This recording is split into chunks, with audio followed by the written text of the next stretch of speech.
स्वागत है आप सभी का आपके अपने digital platform JMD digital classes पे। तो हम लोग बात कर रहे थे यूपीटीईटी के बारे में।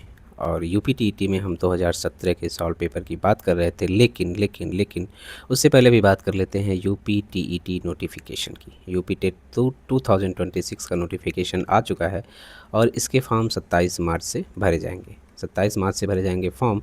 लेकिन उससे पहले आप लोगों को करना होगा OTR, वन टाइम रजिस्ट्रेशन। नए शिक्षा सेवा चयन आयोग की वेबसाइट पे जाके आपको OTR करना है। OTR के बाद आपका फॉर्म भरना शुरू हो जाएगा। 27 मार्च से शुरू होगा फॉर्म भरने की सिलसिला। तो फॉर्म भरिए और फाइनली 2, 3 और 4 जुलाई को जो पेपर की डेट निर्धारित थी, तो उस डेट पे हो जाएगा आपका पेपर।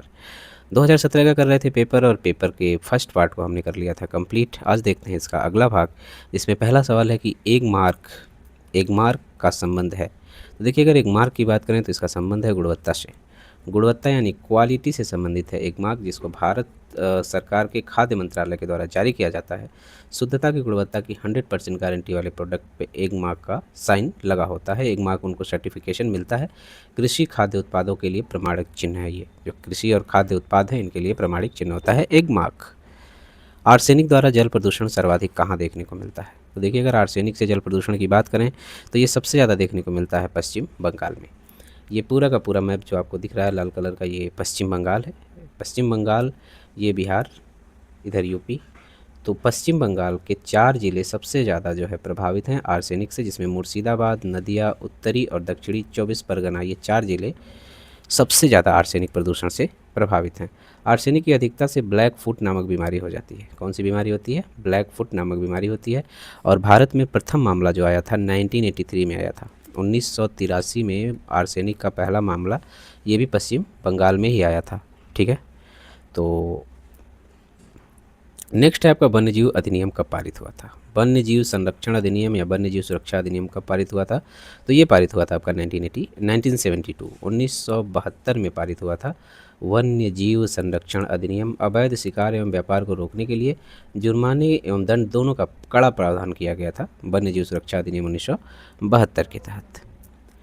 दूध से दही बनने की प्रक्रिया को क्या कहते हैं? दूध से दही बनने की प्रक्रिया की अगर बात करें तो इसको हम किण्वन कहते हैं। किण्वन की प्रक्रिया के द्वारा, यानी कि फर्मेंटेशन के द्वारा दूध से दही बनता है, जिसमें मुख्य रोल अदा करता है लैक्टोबैसिलस। लैक्टोबैसिलस नामक बैक्टीरिया जो है, ये इस किण्वन की प्रक्रिया में भाग लेता है और दूध से दही का निर्माण होता है। किस देश के संविधान से मौलिक कर्तव्य को लिया गया? यानी मौलिक कर्तव्य जो भारतीय संविधान में हमें मिले हैं, वो किस देश के संविधान से लिया गया है? तो मौलिक कर्तव्य USSR यानी कि रूस के संविधान से मौलिक कर्तव्य लिया गया है। मौलिक कर्तव्य हमारे संविधान के भाग 4 के अनुच्छेद 51 क में शामिल हैं। कुल मौलिक कर्तव्यों की संख्या है 11। पहली बार जो मौलिक कर्तव्य जोड़े गए, देखिए मूल संविधान में मौलिक कर्तव्यों की बात नहीं थी, लेकिन 42वां संविधान संशोधन हुआ था 1976 में, और इस 42वां संविधान संशोधन 1976 में मूल कर्तव्यों को जोड़ा गया। और ये मूल कर्तव्य हैं, इनको जोड़ने के लिए एक कमेटी बनाई गई थी, स्वर्ण सिंह समिति। स्वर्ण सिंह समिति की सिफारिश पे इन्हें जोड़ दिया गया 42वां संविधान संशोधन 1976 के द्वारा। मूल कर्तव्य की बात हो गई। अगर मूल अधिकार की बात करें तो मूल अधिकार लिया गया है अमेरिका के संविधान से, यानी कि USA से। कर्तव्य USSR, अधिकार अमेरिका। ध्रुव तारा, पोलर स्टार कहा जाता है। देखिए, अगर पोलर स्टार की बात करें तो उत्तर की दिशा में दिखने वाले तारे को ध्रुव तारा कहते हैं। उत्तरी तारे को पोलर स्टार कहते हैं। ध्रुव मत्स्य तारे का समूह है। उत्तरी ध्रुव के ठीक ऊपर स्थित है और हमेशा उत्तर की दिशा में ही चमकता रहता है, इसीलिए इसे ध्रुव तारा या उत्तर दिशा का तारा कहा जाता है। भारत में प्रोजेक्ट टाइगर की शुरुआत कब हुई थी? प्रोजेक्ट टाइगर का प्रारंभ भारत में कब किया गया था? तो ये शुरू हुआ था 1973 में भारत में प्रोजेक्ट टाइगर की शुरुआत हुई थी। उद्देश्य इसका था कि जो राष्ट्रीय पशु बाघ है उसका संरक्षण किया जाए। वर्तमान में टाइगर रिजर्वों की संख्या बढ़ गई है, ये अपडेट कर लिया जाएगा। वैसे 48वां राजाजी राष्ट्रीय उद्यान उत्तराखंड और 49वां ओरंग असम में था।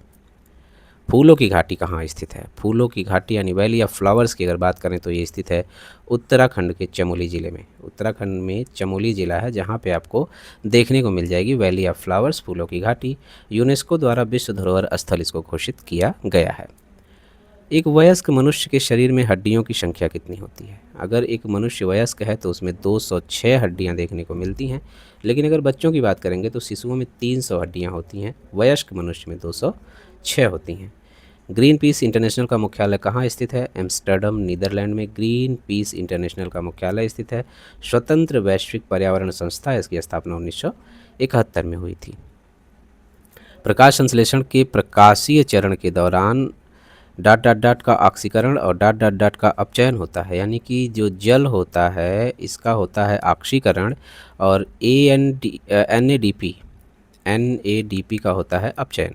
तो प्रकाश संश्लेषण की क्रिया के द्वारा जो प्रकाशीय चरण में जल का ऑक्सीकरण होता है और NADP का होता है अपचयन, ये होता है हरित लवक के ग्रेन भाग में।